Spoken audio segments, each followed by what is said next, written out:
Isang mapagpalang araw po sa lahat ng kasundong nakikinig ngayon. Magandang araw po sa inyo, Kuya Bari. Itago niyo na lang po ako sa pangalang Juan. Taong 1990 nang opisyal kong maging nobya ang kababata kong si Soledad. Lumipas lamang ang isang taon naming pagiging magkarelasyon, hindi namin inaasahang magbubunga kaagad ang aming pagmamahalan. Noong mga panahong iyon ay nag-aaral si Soledad sa kursong edukasyon at nasa 2nd taon na sana siya sa kolehiyo. Hindi kailanman sumagi sa isipan namin ang ipalaglag ang bata, kahit pa ang katumbas nito'y paghinto ni Soledad sa pag-abot ng kanyang mga pangarap na maging isang guro. Kuya Bari, napilitang biglang tumigil si Soledad sa kanyang pag-aaral. Itinakwil din siya ng kanyang mga magulang dahil sa lubos na pagkadismaya. At isa pa, hindi talaga sang-ayon ang mga ito sa pagsasama namin ni Soledad sa kadahilanang salungat ang sitwasyon ng aking buhay sa kanilang estado. Ipinanganak po kasi akong isang dukha, kaya't pagka-graduate ko sa elementarya, pinasok ko na agad ang sari-saring trabaho para lamang matulungan ang aking mga magulang na sustentuhan ang pang-araw-araw na pangangailangan ng 3 ko pang mga nakababatang kapatid. Samantalang ito pong si Soledad ay lumaki sa isang marangyang pamilya. Ganoon na lamang din ang paghihigpit sa kanya ng kanyang mga magulang dahil unika iha ito. Pinalayas si Soledad ng kanyang mga magulang kaya't nagpasya kaming dalawa na magsama na sa iisang bubong. Nagtayo po ako ng isang munting kubo malapit lamang sa bahay ng aking mga magulang. Buti na nga lang marunong magbigay ng konsiderasyon si nanay at tatay kaya't binigyan nila kami ni Soledad ng permisong makihati sa aming lupa. Hindi po naging madali ang pamumuhay namin ni Soledad. Madalas na hindi sumasapat ang ilang sentimong kinikita ko sa pangangalakal.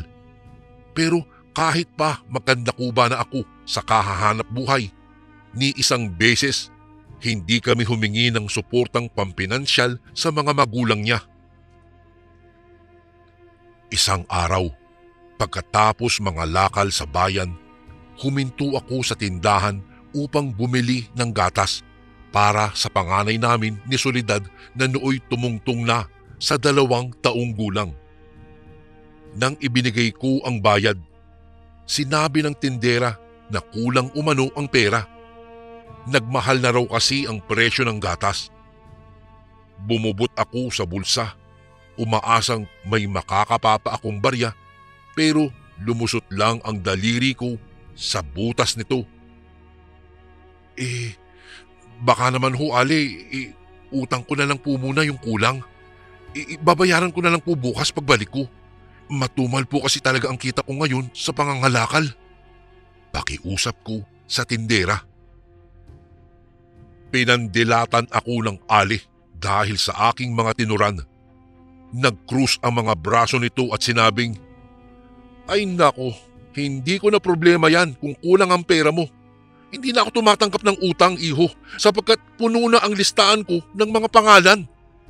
Kasabay nito ay ang pagdabog na pagsauli niya ng perang kaninang ibinigay ko sa kanya.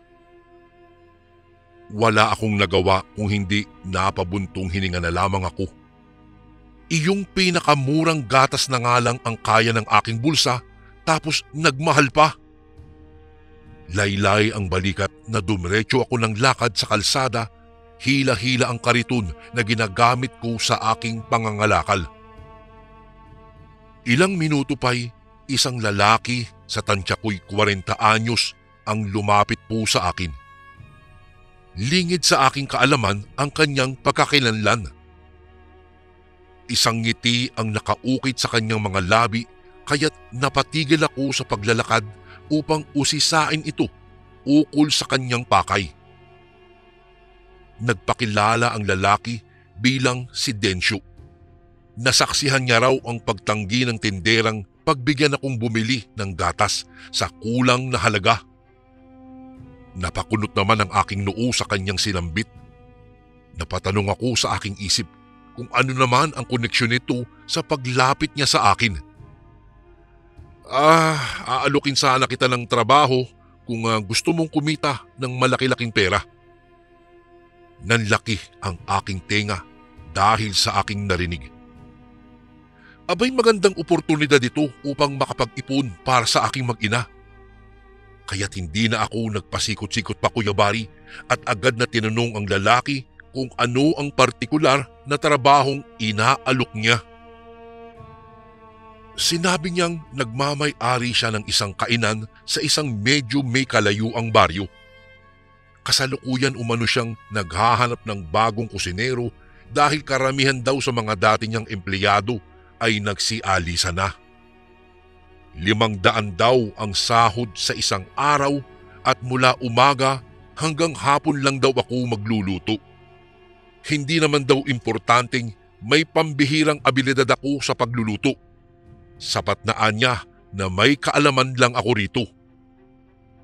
Hindi na ako nagpatumpik-tumpik pat walang pagdadalawang isip na tinanggap agad ang alok niyang trabaho. Sa sunod na araw rin daw ay pwede na raw akong magsimula.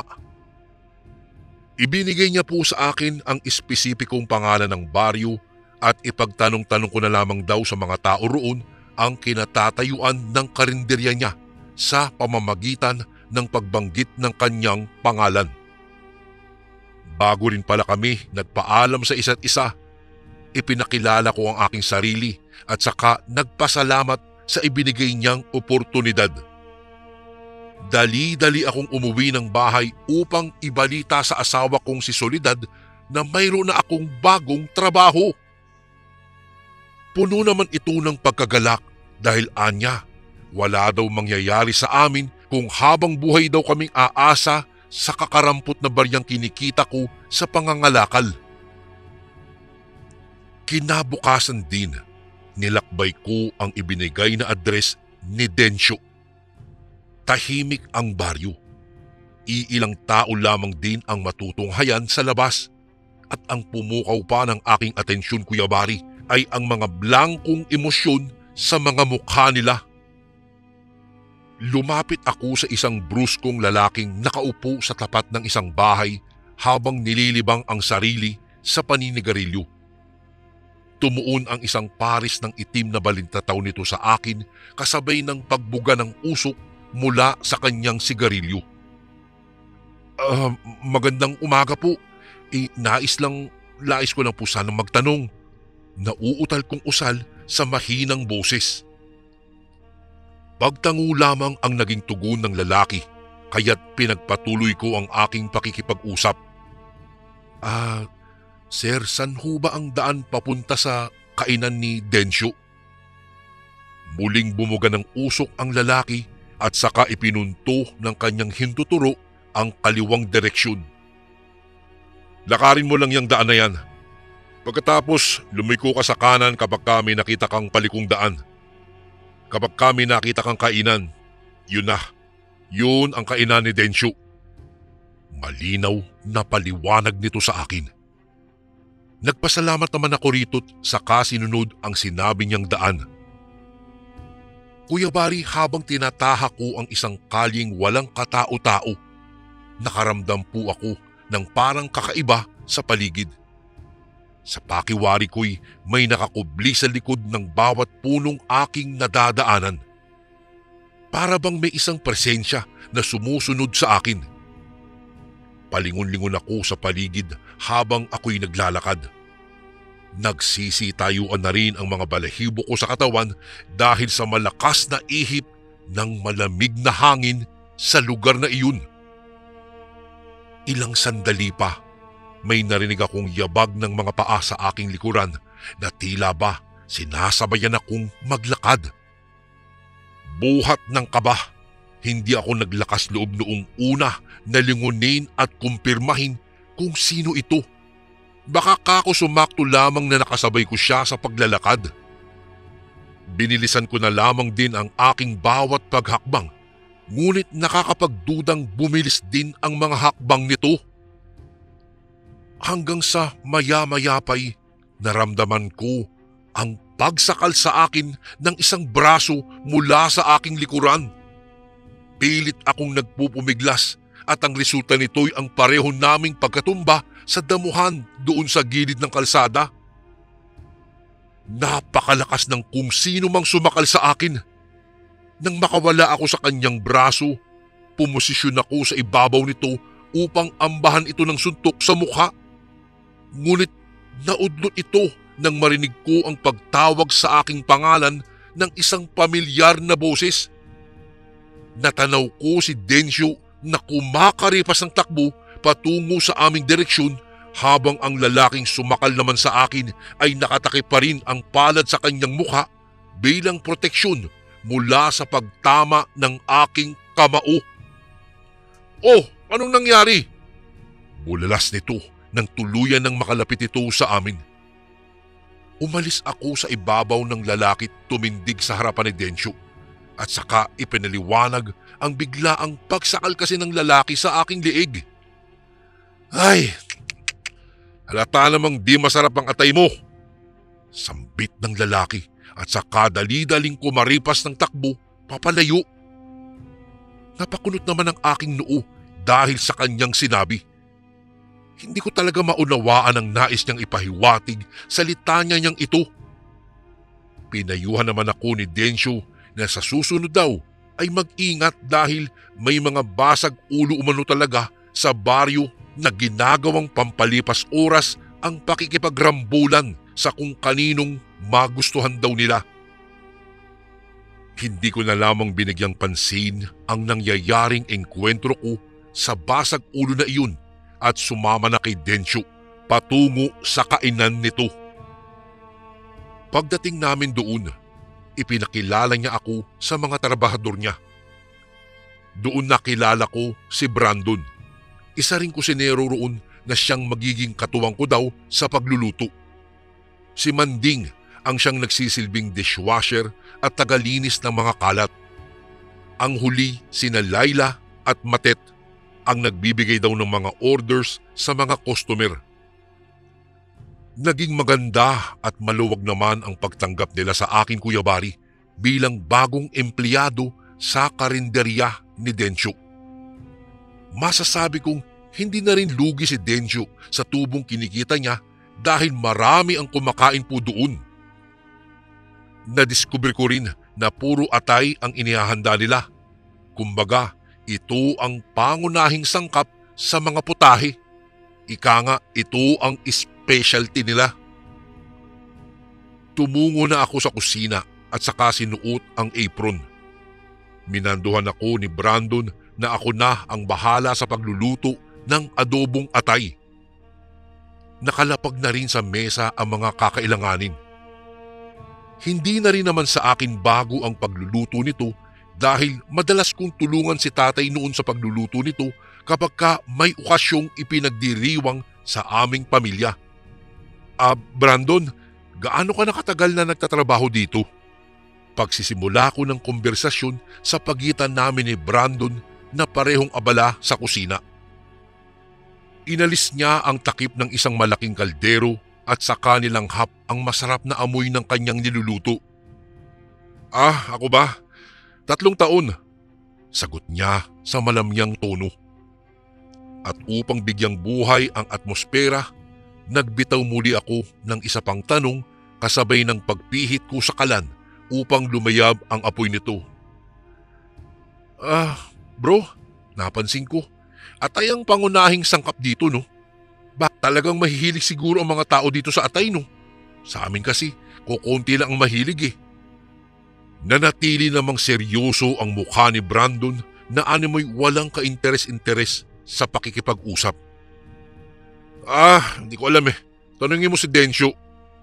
Yun lang ang tanging naging tugon nito sa akin.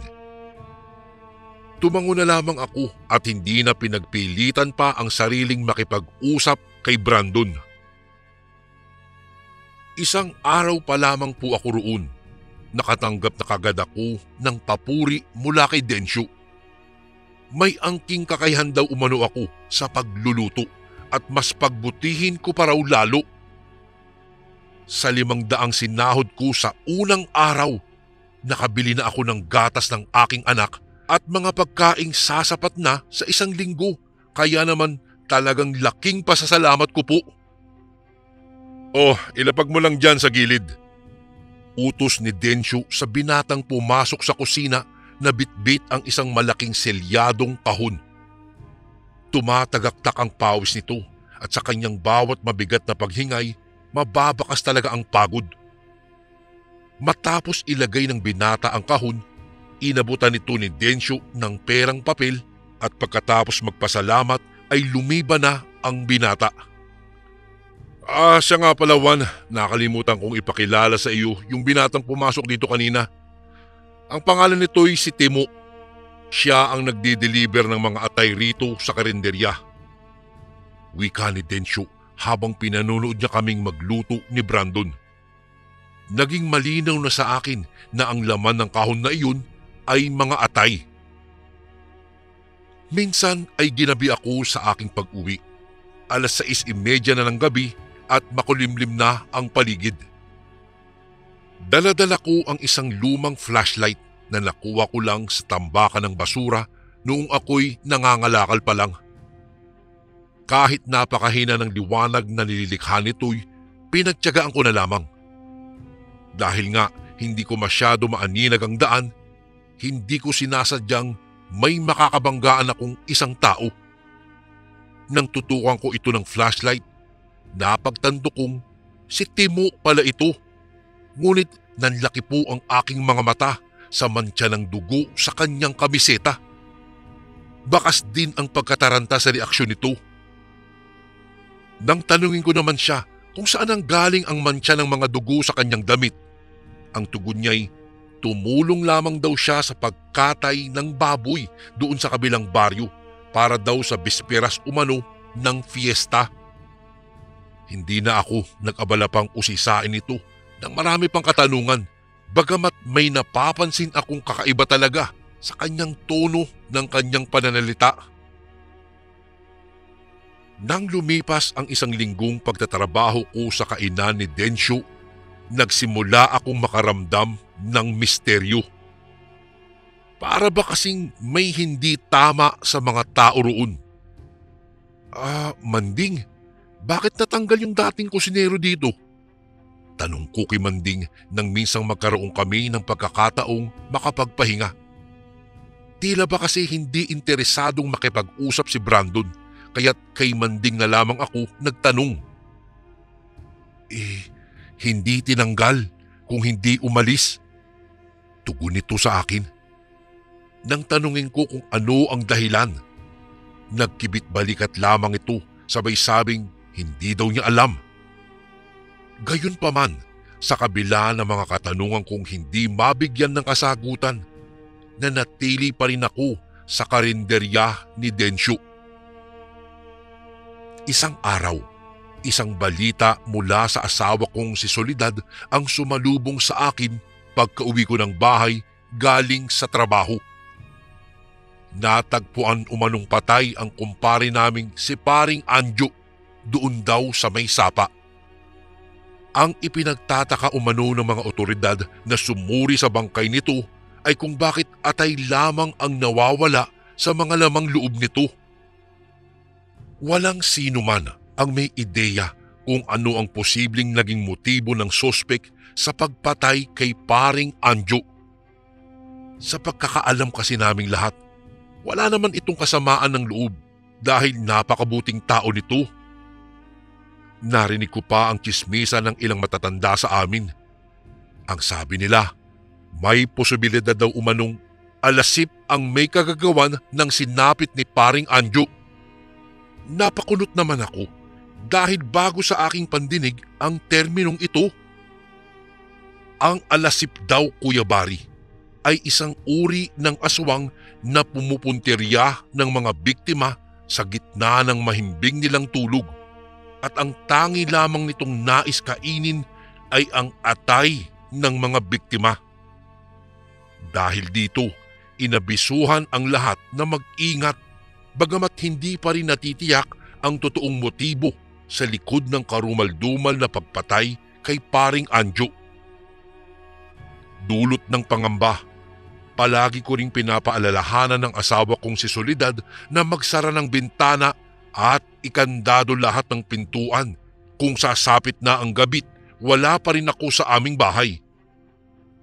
Naging kampante naman ako noong una. Ngunit hindi ko inaasahan ang aking matutuklasan isang gabi. 6:00 na nang makatapos ako sa trabaho. Kailangan ko pang bumiyahe ng 15 minuto bago ako makauwi. Wala rin akong sariling auto, kaya't namamasahe lamang ako sa tricycle. Sumaglit muna ako sa tindahan upang bumili ng gatas at ulam para sa aming hapunan.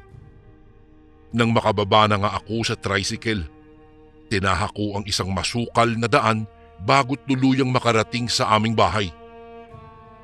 Ang kinatatayuan kasi ng aming bahay ay malayo sa kalsada. Habang mag-isa kong nilalakad ang damuhan, may napansin akong isang taong nagmamadaling tumakbo mula sa di kalayuan. Hindi ko po lubusang nakilala kung sino ito sapagkat madilim po ang paligid. Sinubukan ko itong habulin upang makumpirma kung sino ito, subalit hindi ko ito naabutan. Pero nahagilap ng liwanag na nililikha ng aking flashlight ang isang berdeng tsinelas na walang kapares na sa tingin ko'y pagmamay-ari niya. Noong makauwi na ako sa aming bahay, tinawag ko na ang pangalan ng aking asawa upang pagbuksan ako ng pinto. Ngunit ilang minuto na ang lumipas, hindi pa rin ako nito pinagbubuksan. Pakiwari ko'y nakatulog na ito kaya sumilip ako mula sa siwang ng aming bahay upang kumpirmahin. Halos bumagsak ang mga tuhod ko sa lupa nang tumambad sa aking mga mata ang katawan ng aking asawa na duguan at walang malay na nakahandusay sa papag. Nasa tabi niya ang anak naming nakayakap sa sariling mga tuhod at animoy hindi magkamayaw sa takot. Lumapit ako sa pintuan ng aming bahay at doon ko na lamang napagtantong nakasara lang pala ito at hindi naman nakakandado. Dali-dali kong binuksan ang pintuan at dumiretso sa aming silid. Hindi ko pa man nahahawi ang kurtina, umalingasaw na kaagad ang masangsang na amoy. Doon ko lamang tuluyang nahawakan ang kanyang malamig na mga palad nang pumasok ako sa aming silid kung saan nagkalat ang napakaraming dugo. Hindi ko na nga napigilang mapahagulgul habang hinahagkan sa braso ang 2 taong gulang naming anak. Walang ideya ang lahat sa kung sino ang posibleng nasa likod ng sinapit ng asawa ko. Maging ang sarili kong pamilya na kapitbahay lang namin. Wala raw silang narinig na mga ungol o kakaibang tunog noong araw na natagpuan kong patay ang aking asawa. Muling umugong ang mga balibalita tungkol sa aswang na alasip na nanalasa sa aming baryo. Kuya Bari, noong natagpuan ko kasi ang bangkay ni Soledad, napagtanto kong nawawala ang atay nito.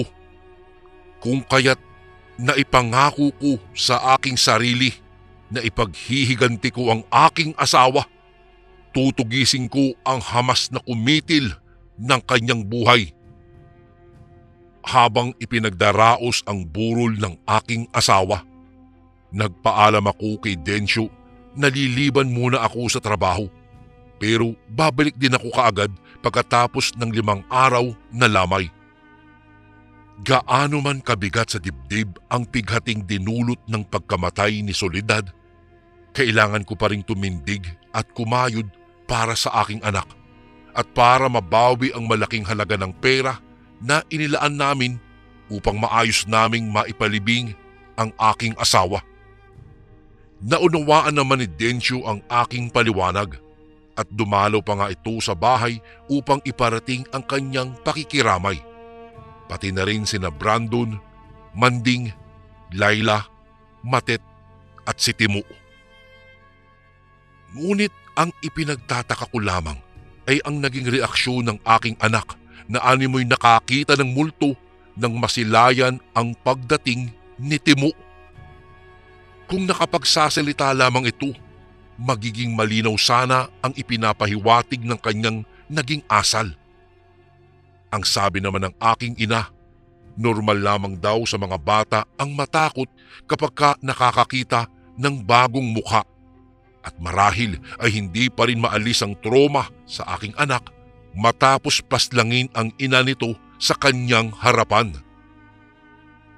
Doong tuluyan nang naipalibing ang asawa kong si Soledad, inihanda ko, Kuya Bari, ang aking sarili sa pagpasok sa trabaho.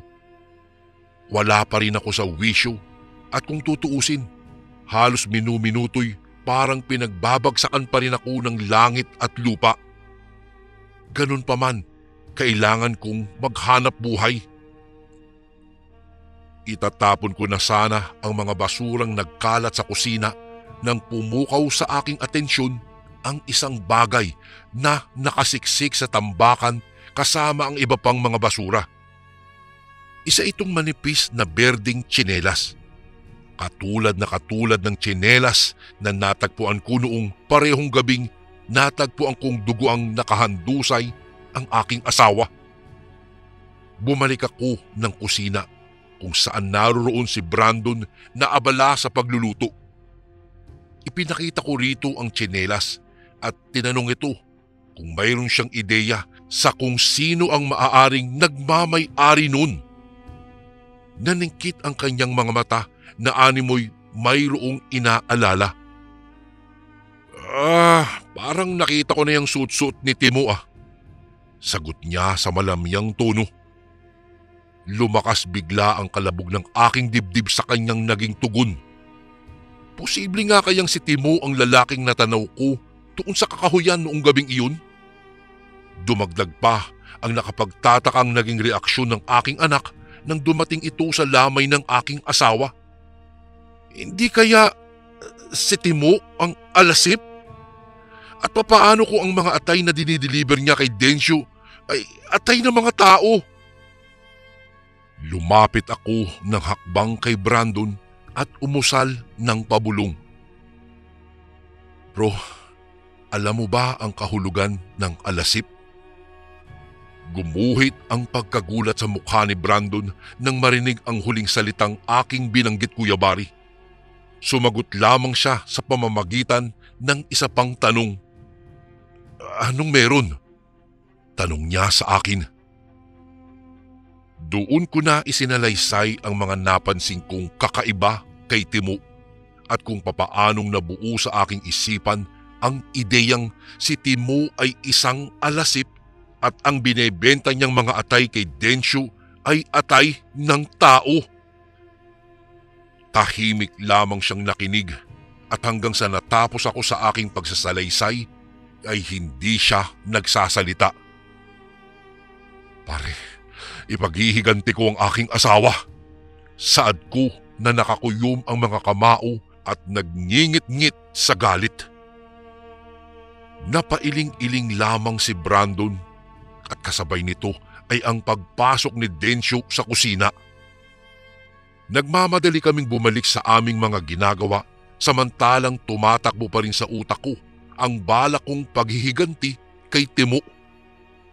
Naisin ko mang ipangalandakan ang tunay na pagkakakilanlan ni Timo, mas pipiliin ko pa ring wakasan ang pananalasa nito sa ilalim ng aking mga kamay. Hinintay ko ang pagdating ni Timo hanggang sa umabot na ng 6:00 ng gabi. Maya-maya pa'y biglang bumukas ang pintuan ng kusina at tumambad ang imahe ni Timo na paika-ikang naglalakad dahil sa bitbit na malakit selyadong kahon. Nang akma niya itong ilalapag sa sulok, tahasan ko itong inambanan ng suntok sa mukha. Kumuha ako ng kutsilyo't agad kong ibinaon ito sa kanyang tagiliran. Nasaksihan ni Brandon ang pakikipagbuno namin sa isa't isa, ngunit hindi ito nagbadyang umawat. Hindi nagawang makailag ni Timo sapagkat hindi ito handa sa biglaang kong pagsalakay. Nang matiyak kong hindi na makakapanlaban pa si Timo, hinila ko ito sa kanyang braso at naglakad palabas habang akay-akay ang lupaypay nitong katawan. Hinarap ko ang mga customer na kumakain sa labas. "Mga kaibigan, ang taong ito'y isang aswang." Lakas loob kong pananawagan. "Ang mga kinakain niyo'y atay ng taong kanyang mga naging biktima." Dagdag ko pa. Ngunit walang sino man sa kanila ang nakitaan ko ng pagkagulat. Bagkus ay bahagya pa silang natawa. Iniisip nila sigurong ako'y nababaliw. Maya-maya pa'y isang kamay ang humila sa akin papasok ng kusina na kalaunay napagtanto kong si Brandon pala. Naroon din sa kusina sina Manding, Laila at Matet. Hinawakan ako ni Brandon sa magkabilang balikat at saka pinayuhang lisanin na ang baryo bago pa dumating si Densyo at mabalitaan ang lahat ng ginawa ko. At ang kasunod nito ay ang pagbunyag niya sa isang lihim na gumising sa aking diwa. "Alam mo pare, lahat ng tao rito sa baryo ay mga alasip. Maliban lang sa amin ni Manding, Laila at Matet." Wika nito sa akin. Dagdag pa niya, pinaslang daw ni Densyo ang mga dating trabahador sa karinderya sa sandaling natutuklasan ng mga ito ang tunay na katauhan ng mga tao sa baryo. Kaya't hanggat maaari ay umaakto silang lingid sa kanilang kaalaman ang tunay na lihim na bumabalot sa lugar na iyon. Hindi rin nila piniling talikuran ang trabaho dahil sa tukso ng pera. Sabat naman ni Manding, kahit na magsanib puwersa pa ang mga tao'y walang laban daw ang mga ito sa angking lakas ni Densyo at ng mga kasamahan nito. Dala ng takot, dali-dali kong nilisan ang baryo at gamit ang naipon kong pera, bumiyahe kami ng aking pamilya kasama ang aking anak sa probinsyang kinalakihan ni nanay at doon na kami nanirahan upang makalayo sa panganib na dala ng mga alasip. Isang pangyayari po talaga sa aking buhay ang hinding-hindi ko na malilimutan, Kuya Bari. Patawarin sana ako ng Diyos dahil sa aking napatay na isang nilalang. Isang nilalang na kumitil sa buhay ng aking asawa dahil lang napadpad ako sa kuta ng mga aswang. Hanggang dito na lang po ang aking kwento, Kuya Bari. Maraming salamat kung sakaling mabasa niyo po ito sa inyong channel. Lubos na gumagalang, Juan. At ito naman po ang ating pangalawang kwento para sa araw na ito. Isang mapagpalang araw po sa inyo, Kuya Bari. Itago niyo na lang po ako sa pangalang Andrew. Nakatira po ako dito sa Southern Leyte at ang edad ko po ngayon ay 49 na. Tulad ng karamihang nagpapadala sa inyong channel ng kanilang mga karanasan tungkol sa mga kababalaghan, nais ko rin po ipadala sa inyo ang aking karanasang hindi ko po malilimutan kailanman. Nang sa ganoon ay maibahagi ko rin at naway magsilbing aral sa lahat ng mga tagapakinig ng inyong channel ang kwentong aking ibabahagi.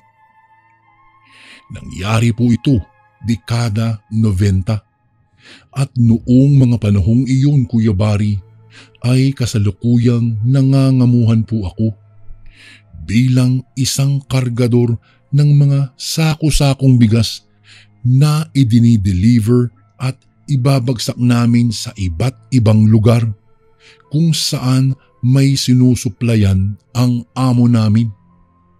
Hindi ko na lamang babanggitin pa kung saang lugar kami napapadpad, Kuya Bari, dahil isa sa mga lugar na iyon ay doon iikot at magaganap ang aking kwentong ibabahagi sa inyo.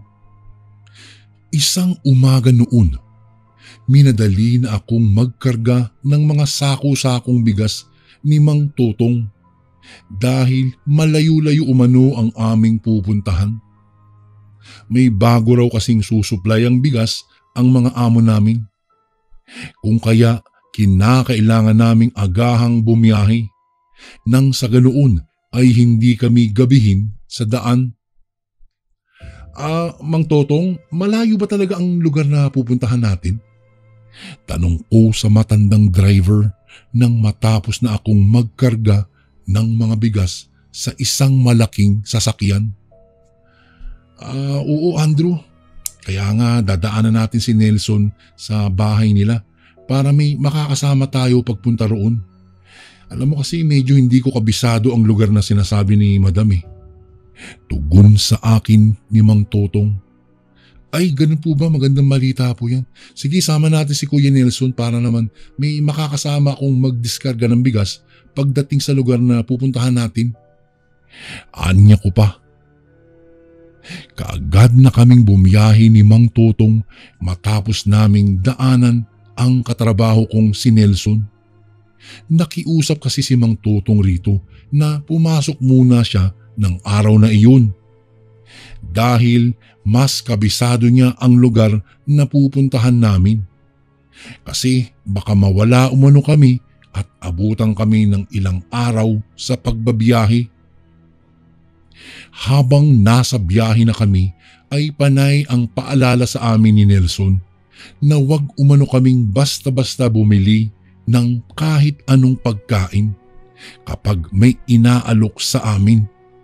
Lalong-lalo na ang mga bibingka at puto o kaya naman ay ang mga iba pang mga pagkain. Wika pa nito, mas mainam na nga daw na delata na lamang ang aming bibilhing ulam dahil sa tuwing bumabiyahe kami ay humihinto naman kami sa gilid ng daanan para magsaing.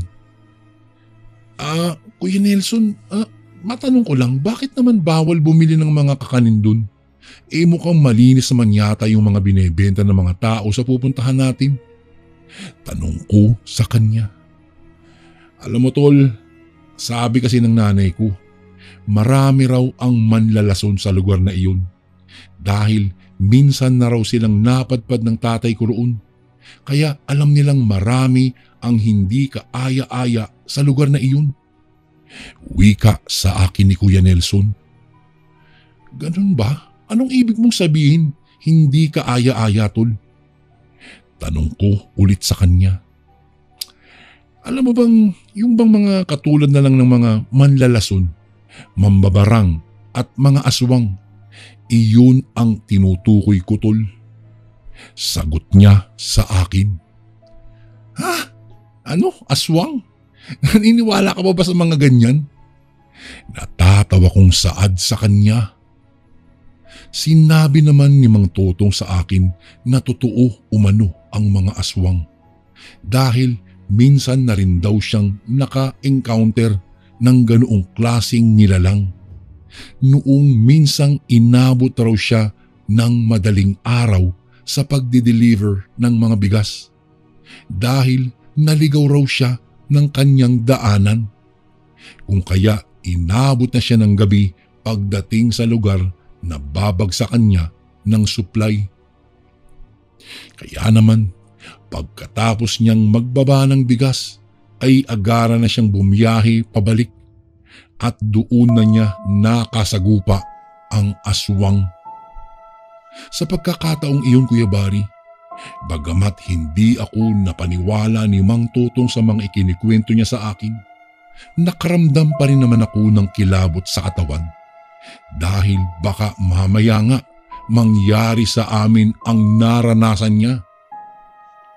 Makalipas lang ang ilang oras ay nakaramdam na ako ng gutom. Sakto namang bago kami bumiyahe ay nakapagsaing na si Mang Tutong. Kaya sandali kaming huminto sa gilid ng daanang malapit sa may tindahan para bumili ng sardinas at kalamansi. Iyon na lang ang uulamin namin kesa bibili pa kami ng lutong ulam. Ako ang nautusang bumili ng sardinas, kung kaya nagmadali na akong tumakbo papalapit sa tindahan.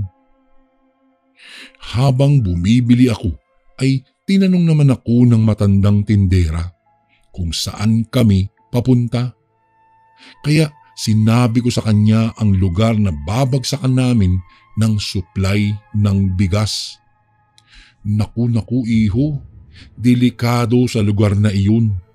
Kung ako sa inyo ay wag na kayong tumuloy ngayon. Dahil marami na kaming nababalitaang may mga aswang doon sa pupuntahan nyo. Wika sa akin ng matanda. Napakunot noon naman ako at ngumiti na lamang sa matanda. Kahit na hindi ko maintindihan ang sinasabi niya na may aswang raw sa pupuntahan namin. Samantalang bayan naman iyong pupuntahan namin at hindi liblib na baryo. Bit-bit ang 2 sardinas at kalamansi at bumalik na ako sa sasakyan at agara na kaming kumain. Noong matapos na kaming kumain ay kaagad namang pinaandar na ni Mang Tutong ang sasakyan at umarangkada na. Makalipas nga ang ilang oras ay tuluyan na kaming pumasok sa lugar na iyon. Noong una, Kuya Bari, ay hindi mo talaga mapapaghinalaang may kakaiba sa lugar na iyon. Dahil sa bukod sa mga naggagandahang tanawin ay hindi kahina-hinala ang mga taong naroroon. Noong marating na namin ang babagsakan ng supply ng bigas sa isang tindahan, ay kaagad na kaming nagdiskarga ni Kuya Nelson. Matapos niya ang ilang sandali ay naibaba na rin namin lahat ang bigas. Kaagad na pinandar ni Mang Tutong ang sasakyan pabalik na sa aming lugar. Takip silim na at hindi pa rin kami nakakalabas sa lugar na iyon at nakakaramdam na rin kami ng gutom. Subalit doon sa lugar na dinadaanan namin ay wala kaming makitang tindahan. Kaya naman noong nakakita kami ng bukas pang karinderya na katabi ng isang puninarya ay napagpasyahan ni Mang Tutong na ihinto ang sasakyan at bumili na lang ng lutong ulam. Habang namimili si Mang Tutong ng mga lutong ulam, napansin kong pawang mga lamang loob lang ang nakikita kong lutong pagkain.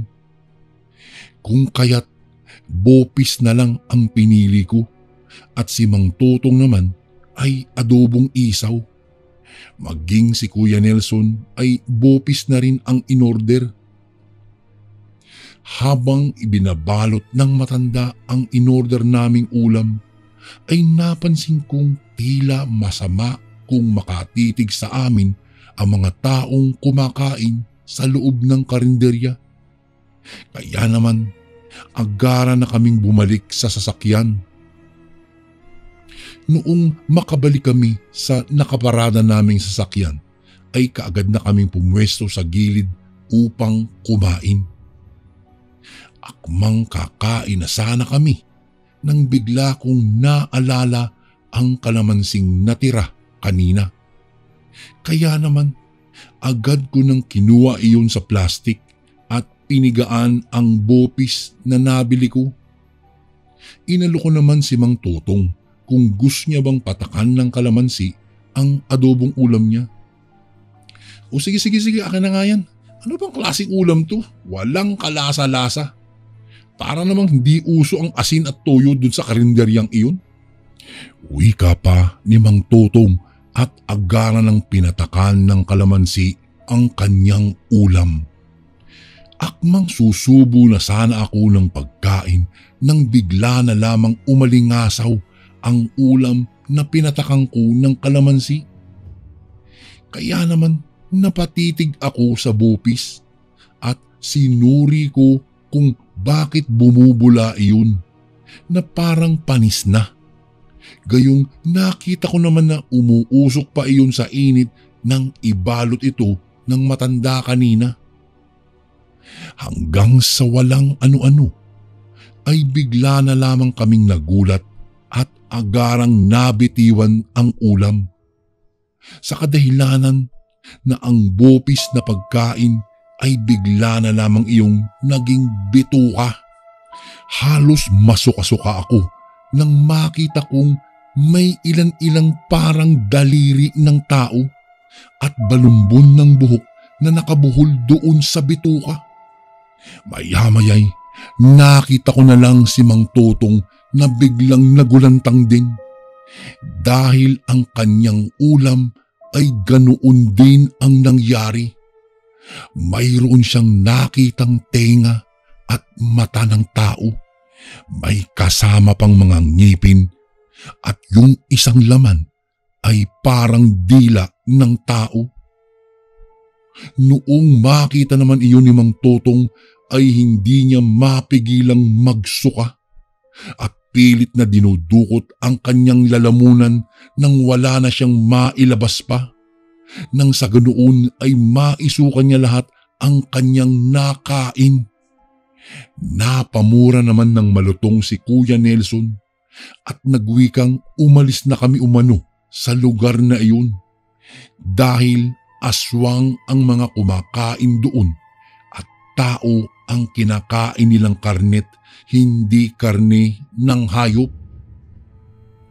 Matapos magsuka ni Mang Totong ay agara na kaming lumargat, pinaharurutan niya ang sasakyan papalayo dahil sa padilim na ng padilim ng mga oras na iyon. Kaya naman kinailangan naming makalabas sa lugar na iyon bago pa malaman ng mga tao sa karinderya na nadiskubre namin ang kanilang lihim.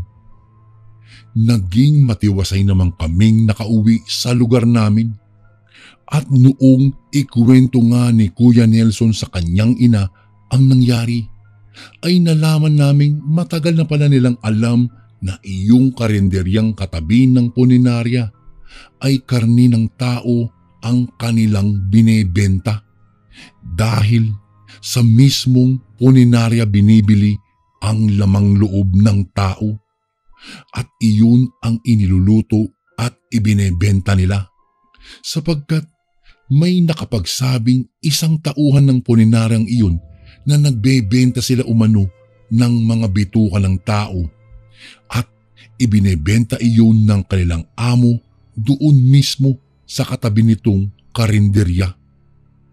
Dahil sa magkapatid lang umano ang may-ari ng puninarya at ng karinderyang iyon.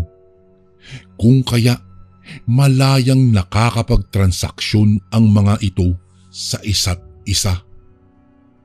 Kaagad namang nagpaalbularyo si Mang Totong dahil natatakot itong baka mayanggaw siya sa kanyang nakaing bituka ng tao. Makalipas lang ang ilang araw ay nabalitaan na lang naming wala na raw ang puninarya at ang karinderyang binilhan namin ng pagkain dahil sinugod umano ang karinderya ng ilang mga taong nakakain doon.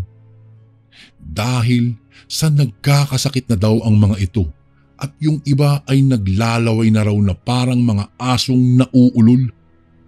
Mabuti na lamang at nagamot sila ng albularyong malapit lang sa lugar na iyon. Kung kaya nalaman nilang aswang pala talaga ang magkapatid na may-ari. Simula po noon, Kuya Bari, ay nadala na ako na bumili ng kahit na anong pagkain sa hindi ko kakilalang karinderya. Lalo na kapag napapadpad ako sa ibang mga lugar na bibihira ko lang napupuntahan. Mas nanaisin ko pang mag-ulam na lamang ng delata tulad ng sardinas o kaya'y kung bibili man ako ng ulam sa karinderya ay papatakan ko muna iyon ng kalamansi. Nang sa ganoon ay makakasiguro akong ligtas ang pagkain kinakain ko kesa sa bibili nga ako ng masarap.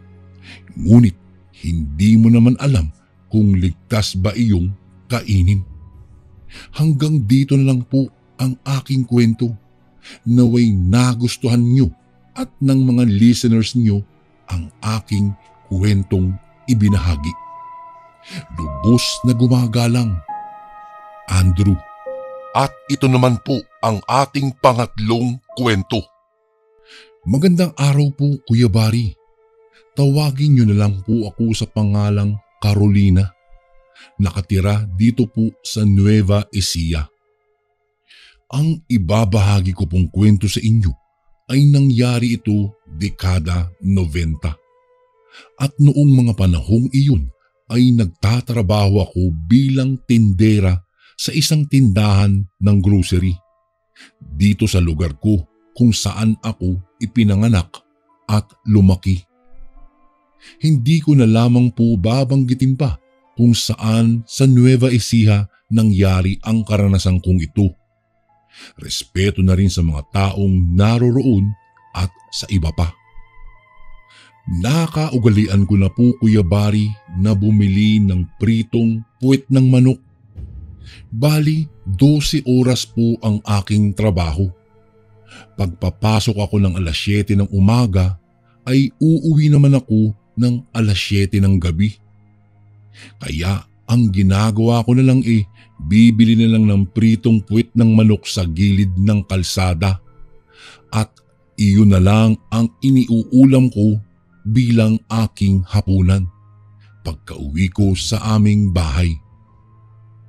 May pagkakataon pa nga, Kuya Barry, na minsan ay binibiro na ako ni Manong Waldo, iyong tindero ng pritong puwet ng manok, na baka raw katagalang iyong bibig ko ay magmumukha ng puwet ng manok.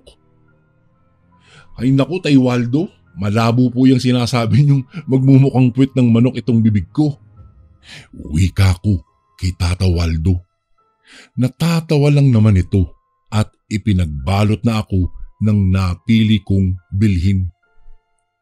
Matapos niyang makapagbalot ay kaagad naman akong sumakay ng tricycle para makauwi na. Makalipas ang mahigit 15 minutos ay nakarating na ako sa aming baryo. Pagkababa ko ng tricycle ay naglakad pa ako papasok ng baryo. Nasa dulo pa kasi ng baryo ang bahay namin. Kaya palagi ring may bitbit akong flashlight araw-araw para may magagamit akong pangliwanag sa dinadaanan ko. Sa totoo lang kasi, Kuya Barry, noong mga panahong iyon ay iilan pa lang ang may kuryente sa baryo namin. Kaya naman, sa tuwing sumasapit na ang gabi ay napakadilim na sa kalsadang dinadaanan ko. Maliban na lang kung may madadaanan akong bahay na may kuryente. Dahil naglalagay ang mga ito sa labas ng kanilang bahay, nang sa ganoon ay magkaroon ng liwanag ang daanang malapit sa kanila. Makalipas nga ang ilang sandaling paglalakad ko ay tuluyan na akong nakarating sa bahay namin. Pagkapasok ko po ng bahay ay kaagad akong nagmano sa aking mga magulang na ng mga oras na iyon ay nagpapahinga na sa may balkonahe. O anak, nandiyan ka na pala. Kumain ka na ba? May tirang ulam nga pala diyang tinira yung mga kapatid mo diyan sa lamesa. Wika ng aking ina. Ay, sige po nay, may dala naman po akong ulam eh. Tugon ko dito. Hay nako, alam ko na yan anak. Hindi ka ba nananawar yan sa inuulam mo palagi anak? Halos gabi-gabi na lang nag-uulam ka ng ganyan eh. Tanong pa ng aking ina. Ngumiti naman ako at sinabing hindi naman talaga nakakasawang mag-ulam ng pritong puwit ng manok.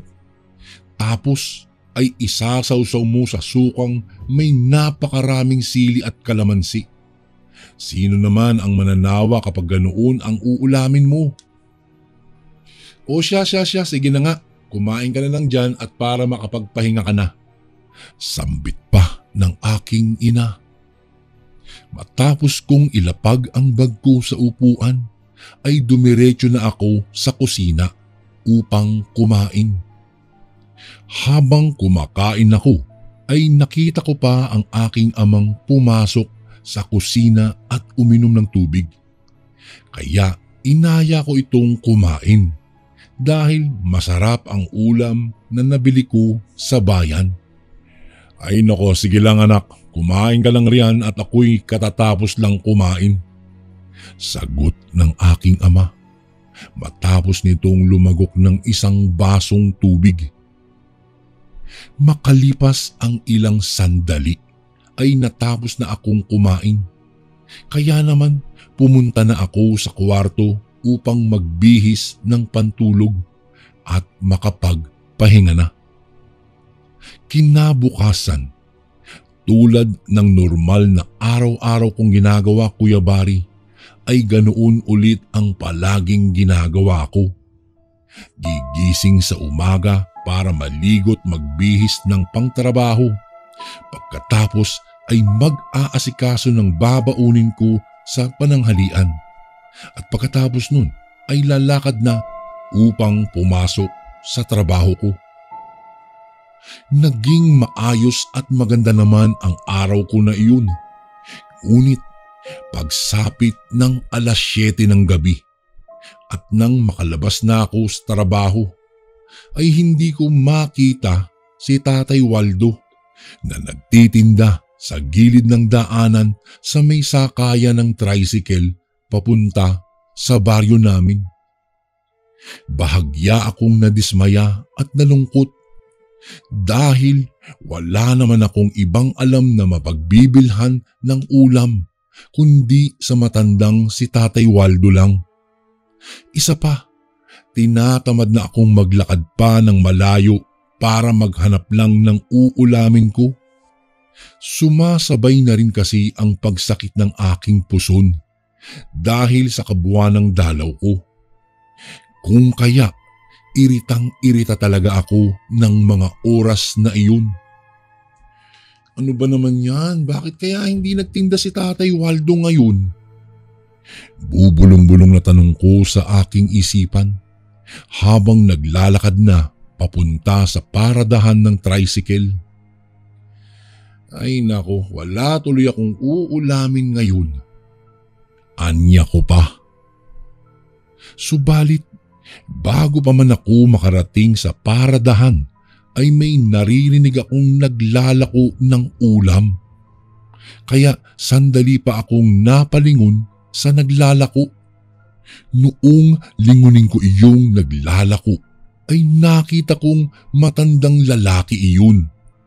Kaya naman, tinanong ko ito kung ano ang kanyang nilalakong ulam sa ganoong oras.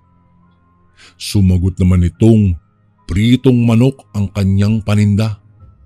Kung kaya noong marinig ko iyon ay medyo nalungkot ako at nagtanong ng, Manong, wala ho ba kayong puwit ng manok na nilalako? Pabulong kong tanong sa matanda. Abay, mayroon iha. May mga bituka pa nga ng manok na prito din ako dito eh. Mamili ka lang kung ano ang gusto mong bilhin. Wika pa sa akin ng matanda. Natuwa naman ako dahil sa wakas ay may maiuuwi pala akong ulam. Kaya naman dinamihan ko na ang binili kong puwit ng manok. Dinagdagan ko rin ito ng bituka. Iyon kasi ang hilig ko pagdating sa mga pinipritong ulam. Matapos kong bumili ay nagpasalamat ako sa matanda at agara na akong umalis at nagbiyahe pauwi sa aming baryo. Makalipas nga ang ilang sandali ay nakarating na ako sa aming baryo. Habang naglalakad ako sa madilim na parte, nakaramdam ako ng kakaibang presensya. Kaya naman nagpalinga-linga pa ako sa buong paligid. Pakiramdam ko kasi ay may kung sino ang nagmamasid sa akin. Kaya lang noong hinanap ko naman iyon ay wala naman akong nakita, kundi isang kulay itim na aso lang ang naroroon sa likuran ko sa di kalayuan. Sandali pa akong napatitig sa aso dahil kakaiba ang hitsura nito. Yun bang parang kawangis nito ang isang baboy ramo. Nagtatayuan ang mga buhok sa batok. Nagbabaga iyong mga mata at tila namumula at naglalaway iyon. Narinig ko rin ang mahihinang pag-angil nito na para bang anumang oras ay tatahulan ako at sasakmalin. Hindi ko alam kung tatakbo ba ako o bilisan ang aking paglalakad nang sa ganoon ay maiwasan ko ito at makalayo na ako sa aso. Para na kasi itong nauulol habang nakatingin sa akin. Sige, subukan mo lang lumapit sa aking aso ka. Kung hindi, hahampasin talaga kita nitong bitbit kong ilawan. Wika ko sa aking sarili at dahan-dahan nang naglalakad papalayo sa aso. Habang naglalakad ako ay napapansin kong sumusunod rin sa akin ang asong itim at hindi iniiwas ang paningin nito sa akin. Kaya naman ang ginawa ko ay kumaripas na ako ng takbo pauwi ng bahay dahil sa napansin kong malapit na iyon sa akin at nakanganga na parang sasakmalin na ako. Habang tumatakbo ako ay humingi naman ako ng tulong at nagsisigaw para marinig ako ng aking mga magulang. Alam ko kasing tuwing gabi, pagkatapos nila kumain ay nasa labas na sila ng bahay sa may balkonahe at nakaupo at nagpapahinga. Mabuti na lamang at bago pa man ako masunggaban ng aso ay nakita na ako ng aking ama. Kaya't pumulot ito ng isang malaking bato at agarang binato ang asong humahabol sa akin. Narinig ko pang lumagabog iyon na ang ibig sabihin lang ay tinamaan iyon ng aking ama. Animal kang nilalang ka, sasakmali mo pa talagang anak ko. Galit na pasigaw ng aking ama at nirabak ng bato ang nilalang. Humahangos akong lumapit sa aking ama kaya pinapasok nila ako kaagad sa loob ng bahay. Habang ikinikwento ko ang buong pangyayari ay ipinaghanda naman ako ng aking ina ng pagkain. Samantalang ang aking ama naman ay sinundan ng aso kung saan iyon tumakbo. Maya-maya'y nagtanong ang aking ina. Anak, wala bang sausawan itong dala mong ulam? Sinabi ko naman sa kanyang nakalimutan ko nang humingi ng sausawan doon sa matanda. Kung kaya naghanda ang aking ina ng toyo at kalamansi na may sili.